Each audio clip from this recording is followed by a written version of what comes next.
Hello प्यारे बच्चों, नमस्कार। स्वागत है आपका आपके अपने यूट्यूब चैनल सरकारी रास्ता पर। जैसा कि दोस्तों, जो विद्यार्थी सीईटी एग्ज़ाम 2024 की तैयारी कर रहे हैं, चाहे वो 12th लेवल के हो, चाहे वो ग्रेजुएशन लेवल के हो, उनके लिए ये क्लास बहुत ही महत्वपूर्ण है। क्योंकि दोस्तों, इस क्लास में आज हम राजस्थान हिस्ट्री के जो महत्वपूर्ण टॉपिक है, यानी कि राजस्थान की महत्वपूर्ण सभ्यता है, उनके बारे में जो प्रीवियस के जो क्वेश्चन थे, उन प्रश्नों का आज हम विश्लेषण करेंगे। तो दोस्तों, आ जाइए, जुड़ जाइए और एक बार इस वीडियो को शेयर कर दीजिए। तो दोस्तों, बिना देरी किए अपने प्रश्नों को देखते हैं। और हाँ दोस्तों, इन प्रश्नों में से आपके कितने परसेंट राइट होते हैं, आप मुझको कमेंट बॉक्स में ज़रूर बताना है। तो दोस्तों, हमारा जो पहला प्रश्न है वो है कि निम्नलिखित में से बौद्ध धर्म से संबंधित पुरातात्विक अवशेष कहाँ मिले हैं। दोस्तों, बौद्ध धर्म से संबंधित जो पुरातात्विक अवशेष है वो हमारे कहाँ से प्राप्त हुए हैं। बेराड़ से, माध्यमिका से, नलियार से व रेड से। कहाँ से प्राप्त हुए दोस्तों, बताइए। जो बौद्ध धर्म के दोस्तों जो अवशेष हमें मिले हैं प्राचीन, वो कहाँ से प्राप्त हुए, कौन सी सभ्यता से प्राप्त हुए। तो इसके अंदर हमारा राइट आंसर हो जाएगा दोस्तों ऑप्शन नंबर ए। जो बौद्ध धर्म से जो हमें अवशेष मिले हैं दोस्तों प्राचीन, वो बेराट सभ्यता से मिले हैं। कहाँ से मिले हैं, बेराट सभ्यता से। और जो बेराट सभ्यता है दोस्तों, वो हमारी बाणगंगा नदी, बाणगंगा बाणगंगा नदी हनुमानगढ़ में है। कहाँ पर है दोस्तों, बाणगंगा नदी कोटपुतली भरौड़ में। पहले जयपुर में आती थी, अब कोटपुतली भरौड़ में आने लगी। समझ गए। इसका दोस्तों जो प्राचीन नाम है, यानी कि दोस्तों जो विराट सभ्यता है, इसका जो प्राचीन नाम था वो था विराटनगर। क्या था, विराटनगर। समझ गए। और इसकी दोस्तों जो उत्खनन की है, यानी कि जो जो हमारी विराट सभ्यता है, इसका जो उत्खनन किया है दोस्तों, वो किया है 1936 से लेकर 37 में। 1936 से लेकर 37 में किसने किया था, वो किया था दयाराम शाह ने, दयाराम शाह ने। और दोस्तों जो इसका दूसरी बार जो उत्खनन किया था, वो किया था 1962 से लेकर 1963 के अंदर। किसने किया था, वो किया था दोस्तों नील रतन बनर्जी, नील रतन बनर्जी व कैलाश दीक्षित ने। समझ गए। यानी कि दोस्तों, जो बौद्ध धर्म से संबंधित जो पुरातात्विक जो अवशेष मिले हैं, वो हमारी बेराट सभ्यता से मिले हैं। जो कि हमारी जो बेराट सभ्यता है, वो बाणगंगा नदी कोटपुतली भैरव में स्थित है। पहले ये जयपुर में आती थी, अब ये कोटपुतली भैरव में आने लगी है। इसका दोस्तों जो प्राचीन नाम था वो था विराटनगर। क्या था, विराटनगर। समझ गए। और इसका दोस्तों जो उत्खनन है, यानी कि जो विराट सभ्यता का उत्खनन है दोस्तों, वो दो बार हुआ है। एक तो हुआ था 1936 से लेकर 37 में दयाराम शाह के समय। दूसरा हुआ था 1962 से लेकर 63 में नील रतन बनर्जी व कैलाश दीक्षित के समय। तो इस प्रकार जो भी विद्यार्थी ए ऑप्शन बता रहे थे, उनका बिल्कुल करेक्ट आंसर है। अगला प्रश्न है दोस्तों हमारा कि ऐतिहासिक स्थल जाबालीपुर की आधुनिक पहचान है। दोस्तों, जो ऐतिहासिक स्थल है जाबालीपुर, जिसका आधुनिक पहचान क्या है, यानी दोस्तों किस शहर या किस नगर को पहले जाबालीपुर के नाम से जाना जाता था। जालोर को, सिरोही को, नागौर को या जैसलमेर को। बताइए दोस्तों, क्या होगा इसके अंदर हमारा राइट आंसर। तो दोस्तों, इसका हमारा जो करेक्ट आंसर हो जाएगा वो हो जाएगा ऑप्शन नंबर ए। क्या हो जाएगा, ऑप्शन नंबर ए।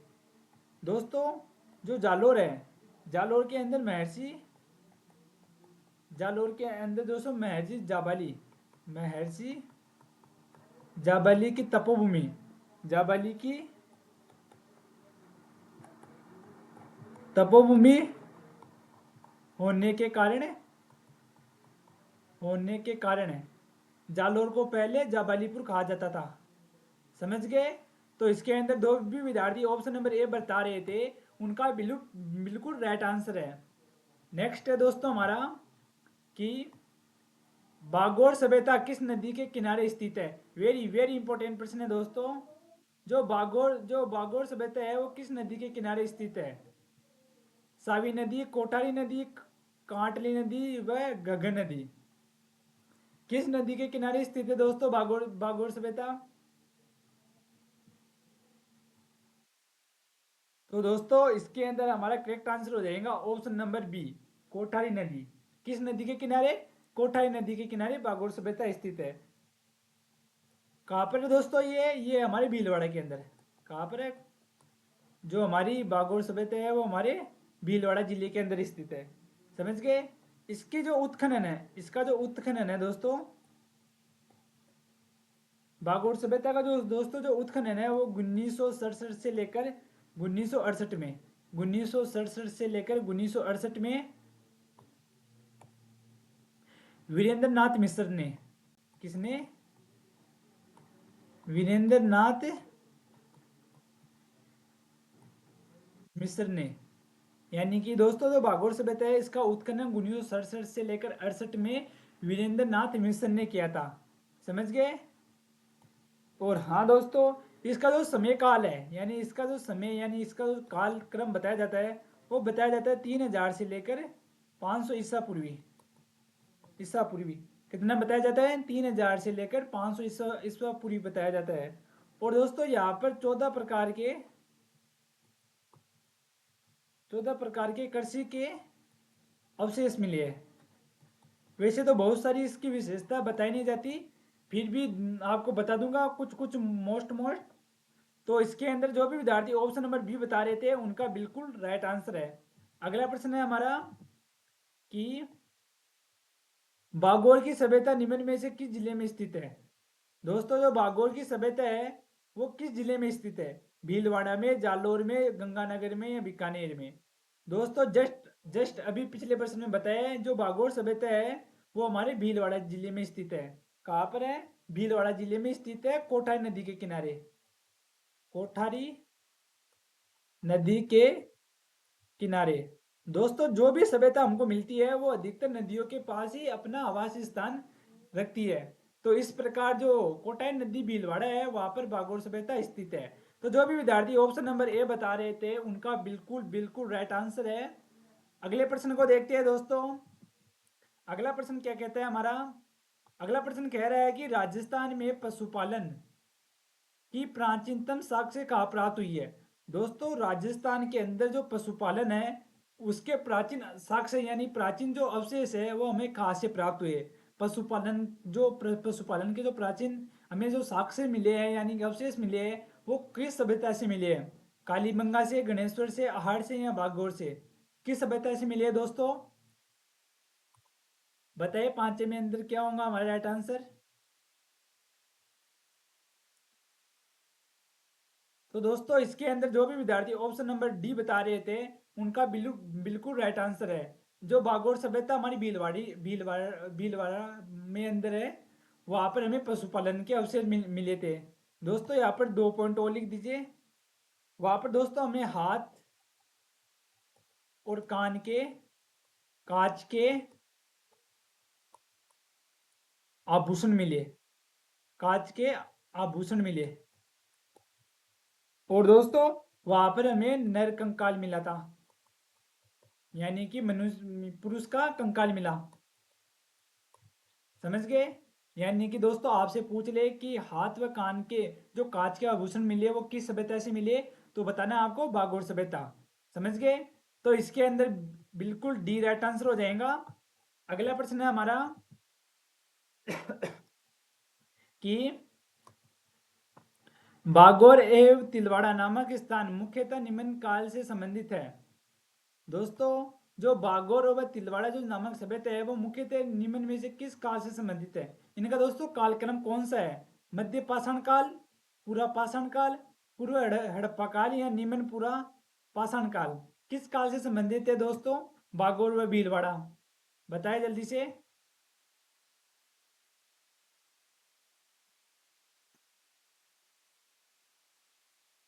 तो इसके अंदर दोस्तों हमारा करेक्ट आंसर हो जाएगा मध्य पाषाण काल। क्या हो जाएगा? मध्य पाषाण काल।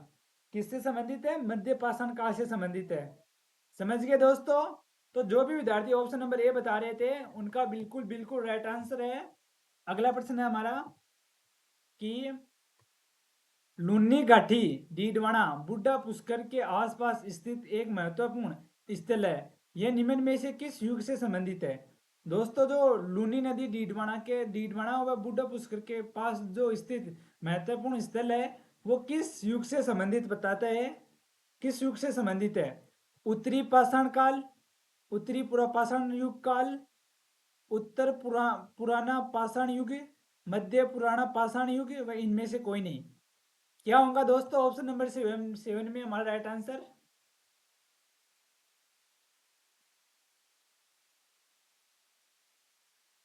तो दोस्तों इसके अंदर हमारा राइट आंसर हो जाएगा ऑप्शन नंबर सी, मध्य पुराण पाषाण काल युग से।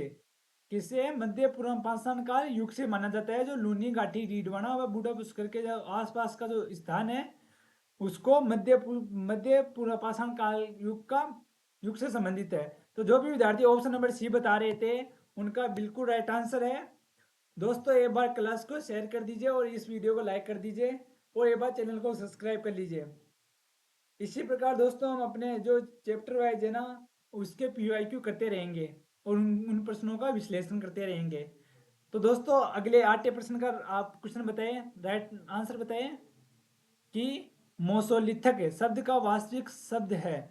दोस्तों जो मोसोलिथिक मोसोलिथिक जो शब्द है उसका वास्तविक शाब्दिक अर्थ क्या है? उसका शाब्दिक अर्थ क्या है?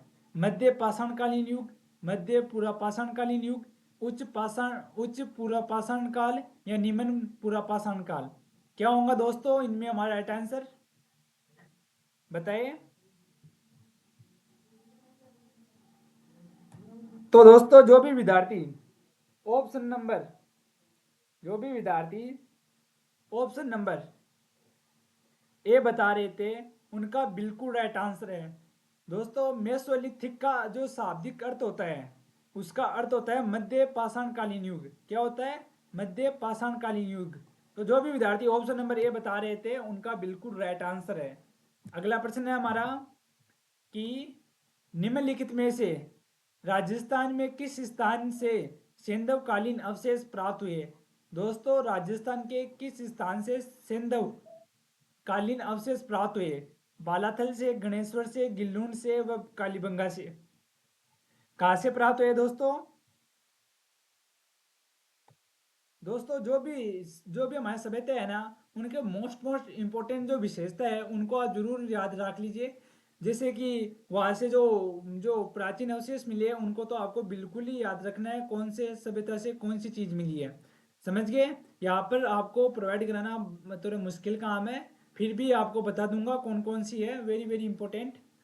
तो देखो जो राजस्थान के अंदर सेंधव कालीन जो अवशेष मिले थे है ना वो हमारे मिले थे कालीबंगा से। कहाँ से मिले थे? कालीबंगा से मिले थे। और देखो कालीबंगा के बारे में देखते हैं। जो कालीबंगा है वो हमारे गगन नदी कहाँ पर है? गगन नदी, गगन नदी हनुमानगढ़। यानी कि कालीबंगा कहाँ पर विकसित हो रही है दोस्तों? वो हुई है गगन नदी हनुमानगढ़ के अंदर। समझ गए? और दोस्तों इसकी जो सर्वप्रथम खोज है यानी कि इसकी जो सर्वप्रथम जानकारी है वो दी थी टेस्टोरी ने। यानी कि LP टेस्टी टे, टेस्टी टोरी ने दी थी।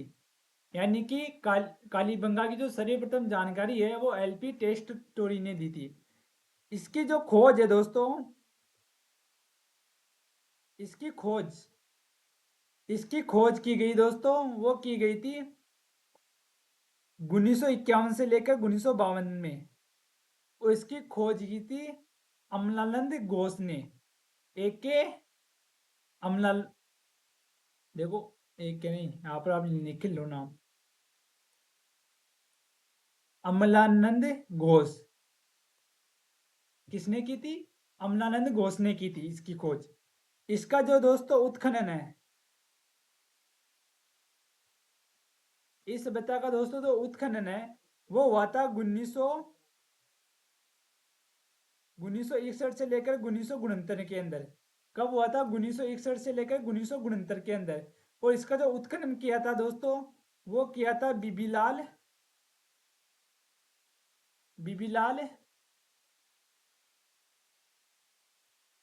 वह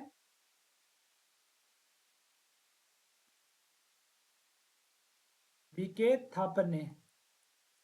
समझ गए? और दोस्तों एक चीज और लिख लीजिए यहाँ पर दोस्तों 1986 में एक संग्रहालय बना दिया गया था। संग्रहालय का निर्माण किया गया था कहाँ पर? हनुमानगढ़ के अंदर। समझ गए? तो इस प्रकार जो भी विद्यार्थी ऑप्शन नंबर डी बता रहे थे उनका बिल्कुल राइट आंसर है। नेक्स्ट क्वेश्चन है दोस्तों हमारा कि निम्न में से किस स्थान में उत्खनन में अग्नि वेदिकाएं मिली थी? दोस्तों किस सभ्यता में अग्नि वेदिकाएं मिली थी? आहड़ में, बागौर में, कालीबंगा में या गणेश्वर में? किस सभ्यता में दोस्तों अग्नि वेदिकाएं मिली थी बताइए? तो दोस्तों इसके अंदर हमारा बिल्कुल राइट आंसर हो जाएगा ऑप्शन नंबर सी। जो भी विद्यार्थी ऑप्शन नंबर सी बता रहे थे कालीबंगा, उनका बिल्कुल राइट आंसर है। कालीबंगा दोस्तों जो सभ्यता है हनुमानगढ़ वाली, वहां पर अग्नि वेदिकाएं मिली थी। क्या मिली थी? अग्नि वेदिकाएं मिली थी। देखो लिख लो, मैं बताता हूँ वो चीजें याद रखना। यहाँ पर अग्नि वेदिकाएं मिली थी, है ना। और दोस्तों देखो देखो वहां पर अग्निकुंड मिला था, यानी अग्नि वेदिकाएं मिली थी। अग्निकुंड के दृश्य मिले थे। क्या मिले थे? अग्निकुंड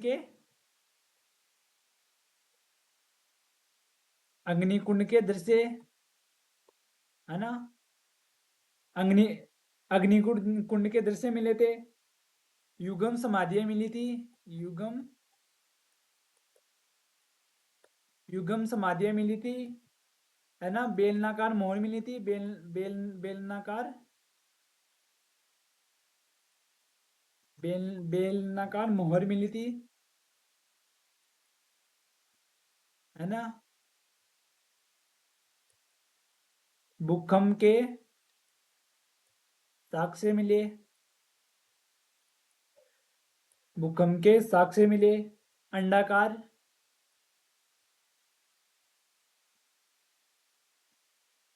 अंडाकार कब्र मिली। क्या मिली? अंडाकार कब्र।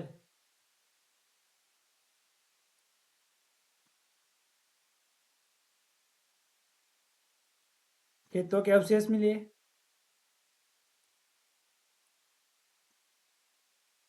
है ना। इस प्रकार ये कुछ पॉइंट होते हैं दोस्तों।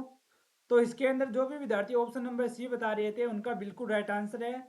अगला प्रश्न है हमारा कि सात अग्नि वेदिकाएं किस पंक्ति द्वारा पंक्ति प्राप्त हुई है? दोस्तों जो सात अग्नि वेदिकाएं है वो कहाँ से प्राप्त हुई है? कालीबंगा से, बेराड़ से, आहड़ से या गणेश्वर से? कहाँ से प्राप्त हुई है? तो इसके अंदर हमारा वही ऑप्शन नंबर एक करेक्ट आंसर हो जाएगा। कालीबंगा से। कहाँ से? कालीबंगा से। तो इसके अंदर हमारा एक करेक्ट आंसर हो जाएगा। अगला प्रश्न है हमारा कि निम्न में से किस एक हड़प्पन स्थल से जोते हुए खेत के साक्ष्य प्राप्त हुए? दोस्तों अभी मैंने बताया है, इससे जो जस्ट प्रश्न है उसके पिछले वाले प्रश्न में बताया था। जो एकमात्र जो हमारे खेत के अवशेष मिले थे वो मिले थे कहाँ से? कालीबंगा से। कहाँ से मिले थे? कालीबंगा से। तो इसके अंदर हमारा एक करेक्ट आंसर हो जाएगा। नेक्स्ट है दोस्तों हमारा कालीबंगा वर्तमान गंगानगर जिले की किस किस नदी के कांटे पे स्थित है? दोस्तों कालीबंगा, है ना, वो किस नदी के किनारे स्थित है ऐसा मान लो। सिंधु, आहड़, घग्गर या चेनाब? किस नदी के किनारे है? तो जो भी विद्यार्थी ऑप्शन नंबर दोस्तों सी बता रहे थे उनका बिल्कुल राइट आंसर है ये घग्गर नदी। घग्गर नदी हनुमानगढ़। वर्त पह, पहले क्या था? गंगानगर, यानी कि गंगानगर से टूटकर हनुमानगढ़ बना। यानी कि यहाँ पर क्या है? घग्गर नदी हनुमानगढ़ में ये कालीबंगा स्थित है। तो जो भी विद्यार्थी ऑप्शन नंबर सी बता रहे थे उनका बिल्कुल राइट है। नेक्स्ट प्रश्न है दोस्तों हमारा निम्नलिखित में से किस सभ्यता में विकसित एवं सामरिक महत्व को किलेबंदी के अवशेष प्राप्त हुए? दोस्तों ये तो वेरी इंपॉर्टेंट प्रश्न है कि किस सभ्यता में दोस्तों वहां पर विकसित व सामरिक महत्व को किलेबंदी के अवशेष प्राप्त हुए थे? बेरार से, कालीबंगा से, इसरबाल से या गणेश्वर से? कहाँ से प्राप्त हुए दोस्तों?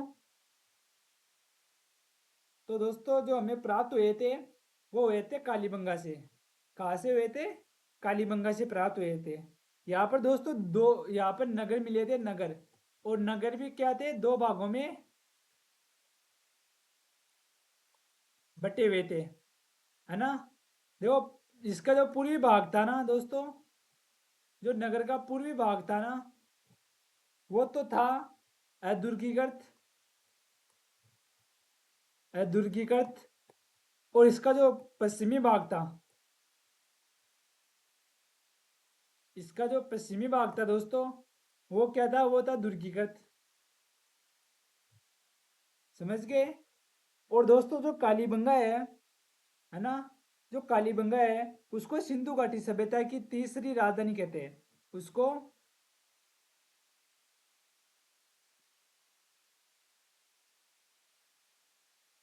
सिंधु घाटी सभ्यता की तीसरी राजधानी, राजधानी कहते हैं। समझ गए? तो जो भी विद्यार्थी ऑप्शन नंबर बी बता रहे थे उनका बिल्कुल राइट आंसर है। नेक्स्ट क्वेश्चन है हमारा कि निम्न में से किसे, निम्न में से किसने कालीबंगा सभ्यता की खोज की? दोस्तों ये तो मैंने बता दिया आपको कि जो कालीबंगा सभ्यता है गगन नदी हनुमानगढ़ में, उसकी खोज किसने की थी? दोस्तों इसकी खोज की थी 1951 से लेकर 1952 में अमलानंद घोष ने। किसने की थी? अमलानंद घोष ने की थी। समझ गए? तो जो भी विद्यार्थी ऑप्शन नंबर ए बता रहे थे उनका बिल्कुल राइट आंसर है। तो दोस्तों इस प्रकार आज हमने कालीबंगा सभ्यता के जो 15 महत्वपूर्ण जो प्रीवियस के क्वेश्चन थे उन प्रश्नों का आज हमने विश्लेषण कर लिया है। और हाँ दोस्तों, इन प्रश्नों में से आपके कितने परसेंट राइट होते हैं आप मुझको कमेंट बॉक्स में बताना है। दोस्तों ये क्लास बहुत ही इंपॉर्टेंट है, क्योंकि दोस्तों ये चाहे कोई सी एग्जाम देख लो राजस्थान की, उसमें ही ये प्रश्न बहुत ही बार पूछे गए हैं। तो इस प्रकार से हम इन प्रश्नों का आज हमने विश्लेषण कर लिया है।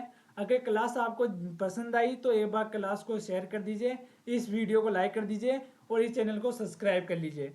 तो दोस्तों अब हम अपने अगले वीडियो में मिलते हैं, तब तक के लिए धन्यवाद दोस्तों।